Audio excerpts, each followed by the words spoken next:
maintenant que tous nos éléments sont mis en place ici, dans la composition, on va s'atteler ici à la typo extérieure et au ventilateur. Alors nous, pour l'instant, on voudrait juste animer la typographie extérieure.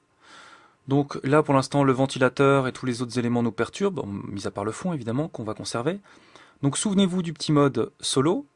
On sélectionne le fond en mode solo et également la typo extérieure qui se trouve en haut, ici. Donc je vous rappelle que les autres éléments sont toujours présents, mais ne sont pas visibles ici dans la fenêtre de visualisation. Donc typo extérieure, on aimerait l'animer vers le bas. Je vais vous simuler l'animation en temps réel. Voilà, ça va être ce type d'animation.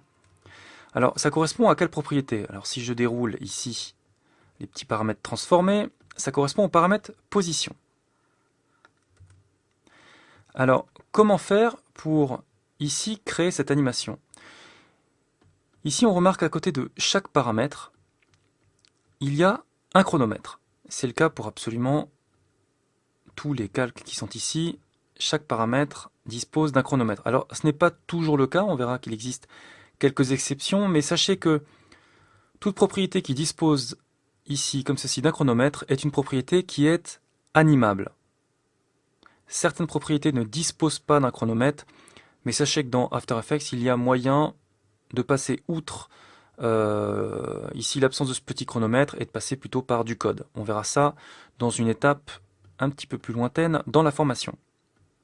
Alors ici, quand vous démarrez en mode ici animation, c'est-à-dire vous voulez commencer à animer tous vos médias, on va éviter quand même à chaque fois de dérouler le petit onglet, de passer dans transformer, d'aller sélectionner ici la propriété qui nous intéresse. Vous savez ici, dans ce cas-là, que vous voulez animer la propriété position. Vous voulez donc juste afficher cette propriété.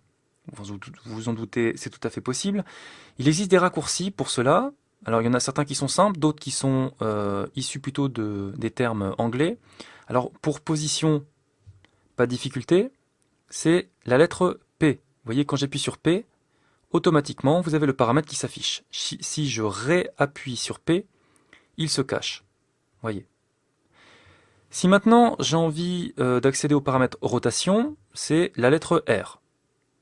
Idem, quand je réappuie sur R, ça ici dissimule la propriété rotation. Là où c'est un petit peu différent du terme employé, c'est pour par exemple l'opacité, c'est la lettre T pour, on va dire, transparency. Comme ceci. Alors il y en a, comme vous pouvez le constater, il y en a d'autres. La rotation on a vu, l'échelle par exemple c'est scale. Je vous les énumérerai au fur et à mesure qu'on les utilisera. Je vous montre, si j'appuie sur S, effectivement, vous voyez qu'il cache toutes les autres propriétés, il ne vous affiche que échelle. Par contre, dans certains cas, eh bien, on aimerait à la fois animer la position, par exemple, et la rotation. Comment faire pour animer les deux? Enfin, pour au moins afficher les deux. On serait tenté d'appuyer sur P et ensuite appuyer sur R, sauf que, comme je viens de le faire, rotation remplacerait position dès qu'on appuierait sur la lettre R. Pour cela, je me remets par exemple en position, j'ai envie d'ajouter une propriété de rotation ici à l'affichage. Vous appuyez sur Shift et vous utilisez le raccourci qui correspond. Par exemple, position plus rotation. Donc là, j'ai position, j'appuie sur Shift et tout en laissant appuyer la lettre Shift, j'appuie sur R. Et effectivement, ça appelle également le paramètre rotation. Si je veux rajouter le paramètre d'opacité, j'appuie sur Shift, que je maintiens, et j'appuie sur T. Vous voyez comment ça fonctionne. De la même manière, si j'ai envie de maintenant faire disparaître le paramètre ici position et rester sur rotation et opacité, j'appuie sur Shift et je réappuie sur la lettre P. Vous voyez qu'ici maintenant je reste sur rotation et opacité. Alors dans notre cas maintenant je vais appuyer sur P puisque ici on considère le paramètre, enfin du moins la propriété position pour animer. Et je vais me mettre en tout début d'animation. Et maintenant j'aimerais activer une animation au niveau de cette propriété. Il suffit à ce moment-là d'activer le chronomètre et en cliquant dessus, il va automatiquement vous créer ici une image clé dans la timeline. C'est-à-dire que à cet instant T, qui correspond à 0, à l'instant 0 dans notre timeline, vous avez ce calque-là qui a comme propriété de position cette valeur-là. À l'heure actuelle, il n'y a pas de variation parce qu'il n'y a pas d'autres états, on va dire, dans la timeline. Mais pour l'instant, vous avez bien une image clé qui a été créée ici sous la forme d'un petit losange. On verra qu'il existe plus tard d'autres types d'images clés. Comment animer? Alors déjà une petite parenthèse, à gauche vous avez également ici un losange orangé qui est apparu. Quand je déplace le curseur un petit peu plus loin dans la timeline, il se grise. Pourquoi? Tout simplement parce que ici, mon curseur n'est plus sur cette image clé. Cette option ici est une valeur sûre pour être certain qu'on est bien positionné sur l'image clé qui se trouve ici. Si je veux naviguer jusqu'à cette image clé, vous voyez qu'ici j'ai la flèche de gauche qui s'est éclairée. Si je clique dessus, le curseur saute à l'image clé qui se trouve sur sa gauche, la première à disposition. Par contre, si maintenant je décide d'annuler l'animation, il me suffit à ce moment-là de cliquer sur le chronomètre et ça supprimera toutes les images clés, toutes les variations de cette propriété au cours du temps. Donc je recrée le chronomètre ici, je vais un petit peu plus loin, par exemple, on voit le TC ici qui continue ici de s'afficher, je vais aller à 1 seconde à peu près, plus ou moins par là. Et là, eh bien, comment faire pour créer un état B pour qu'ici, After Effects crée une animation? Vous avez deux solutions. Soit vous avez la possibilité directement dans la fenêtre de visualisation de modifier la propriété et automatiquement After Effects va générer une nouvelle image clé. Je vous montre, je prends ici, enfin il est sélectionné mais je déplace ici le calque. Vous voyez déjà qu'il y a une trajectoire qui a été créée sous la forme de pointillés. Et ici vous voyez effectivement que dans la timeline vous avez une nouvelle image clé qui a été créée de manière automatique. Et entre ces deux états, appelons-les état A et état B, vous avez ici l'état A qui était la position de départ et automatiquement After Effects a créé l'interpolation à une vitesse totalement linéaire entre les deux pour arriver pile à 1 seconde à cette position. Donc dans notre cas, alors je vais supprimer cette image clé, il suffit de la sélectionner et la supprimer. Je vais me mettre un petit peu plus loin dans la timeline, vous verrez qu'en fait les images clés sont parfaitement modifiables. Donc là je vais sortir du champ extérieur. Donc je vous rappelle qu'il suffit d'avoir activé une fois à un endroit le chronomètre, au niveau de la propriété qui vous intéresse. Vous allez plus loin dans la timeline, ou avant, on va dire à un autre endroit. Et là, juste le fait de modifier la propriété, eh bien After Effects va vous créer une interpolation et vous générer une nouvelle image clé. Vous pouvez évidemment créer autant d'images clés que nécessaire. Voilà, je reviens à cet état-là. Donc là, j'ai effectivement une animation qui a été générée. Si je zoome, vous voyez ici que j'ai, si je sélectionne uniquement le calque comme ça et pas la propriété, deux carrés, un au départ, un à la fin.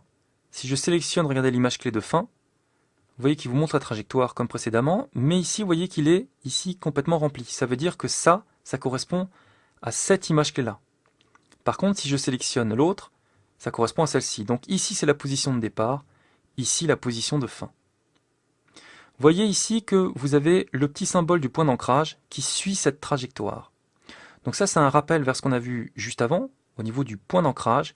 Vous voyez que positionner le point d'ancrage exactement au bon endroit est primordial pour démarrer toute animation. Dans mon cas, si j'avais voulu exercer une rotation sur extérieur, j'aurais évidemment veillé à positionner ce point d'ancrage au bon endroit pour exercer une rotation par rapport à un axe bien précis. Ici, c'était juste qu'une animation verticale, donc je l'ai laissé au centre de la composition. Ça, ici, n'affecte pas trop l'animation que l'on peut voir ici. Donc, je vous rappelle, on clique sur le chronomètre au niveau de la propriété qui nous intéresse. Ça nous crée un premier état, ici, par rapport aux valeurs présentes dans la timeline à cet instant T. On va plus loin ou avant, du moins à un autre endroit dans la timeline. Et là, on modifie la valeur, que ça soit donc dans la fenêtre de visualisation directement, ou alors au niveau de la propriété qui est ici. Rien ne vous empêche aussi de cliquer ici sur une valeur et de la modifier avec le pavé numérique. Alors je vais supprimer cette image clé. Donc imaginons ici que j'aimerais garder quand même dans ma timeline la typographie extérieure un petit peu fixe et qu'après l'animation démarre. Alors à ce moment-là, il vous suffit juste de sélectionner vos deux images clés et de les positionner un petit peu plus loin. Imaginons que j'ai envie que l'animation démarre à 1 seconde. Ben vous avez juste à positionner, bon ici je le fais grosso modo, mais vous avez juste à positionner le début de votre animation, ici, à 1 seconde. Tout ce qui se trouve avant, eh bien, il n'y a pas de variation, comme vous pouvez le constater. La seule variation qui existe, c'est entre cet état-là et cet état-là. Donc tout ce qui se trouve avant ici dans la timeline est totalement figé. Idem pour tout ce qui se trouve après cette animation. Il n'y a pas d'autre image clé, pas de variation de cette propriété, donc ça restera totalement fixe. Donc on va s'atteler maintenant à bouger aussi tout ce qui concerne le couvercle, l'hélice et le ventilateur. Donc on va ici, hop, activer le mode solo au niveau de ces trois. On les sélectionne, tous les trois. Alors je vais réduire celui-là. On appuie sur le paramètre position, raccourci P, et vous voyez que ça marche également en multi-sélection. Donc je vais faire pareil, je vais mettre n'importe où dans la timeline, comme ceci. Je vais appuyer sur le chronomètre. Vous voyez que la multisélection fonctionne également. C'est-à-dire que si j'ai plusieurs calques sélectionnés, si j'active le chronomètre au niveau d'une propriété, si cette propriété est présente sur les trois calques, à ce moment-là, le fait d'appuyer sur le chronomètre activera l'animation au niveau des trois calques, du moins des trois propriétés. Il me suffit ensuite d'aller un peu plus loin, on va dire comme ceci, et de le sortir du champ. À ce moment-là, ça en général, c'est l'erreur commune quand on commence à animer, c'est-à-dire qu'on se trompe dans l'ordre ici des images clés. C'est-à-dire que la typographie L sort bien du champ, moi ce que j'aimerais, c'est que le ventilateur rentre dans le champ. Donc j'aimerais inverser ces images clés. Deux solutions, vous sélectionnez vos images clés et vous les passez de l'autre côté. Donc là, on sera bien sur un état de départ hors champ, et on avance dans le temps et ça arrive dans le champ. La deuxième solution, je vais les remettre dans une position inverse, comme ceci, vous voyez, c'est de sélectionner toutes vos images clés, de faire un clic droit sur l'une des images clés sélectionnées. Tout en bas, vous avez ce qui s'appelle un assistant d'image clé. Nous y retournerons un petit peu plus tard pour voir les autres options qui s'offrent à nous. Mais vous avez directement inversé les images clés. À ce moment-là, ici ça ne s'est pas vu, parce qu'il les garde, il n'y en avait que deux, donc il a fait une symétrie parfaite, donc hop, on ne les a pas vus bouger. Mais là, vous avez bien eu une inversion des images clés sélectionnées, et là, vous avez bien le ventilateur qui rentre dans le champ. Donc voilà, ici, les débuts de l'animation dans After Effects. On sélectionne une propriété, on l'active au niveau du chronomètre, et on positionne autant d'images clés que nécessaire. Alors nous, ce que nous aimerions, ça va être la prochaine étape, c'est voir ça en temps réel. Là, vous voyez que depuis tout à l'heure, je bouge avec mon curseur. Ça va être la prochaine étape. On va pouvoir paramétrer une prévisualisation pour qu'After Effects mette en mémoire l'animation et vous la joue en temps réel.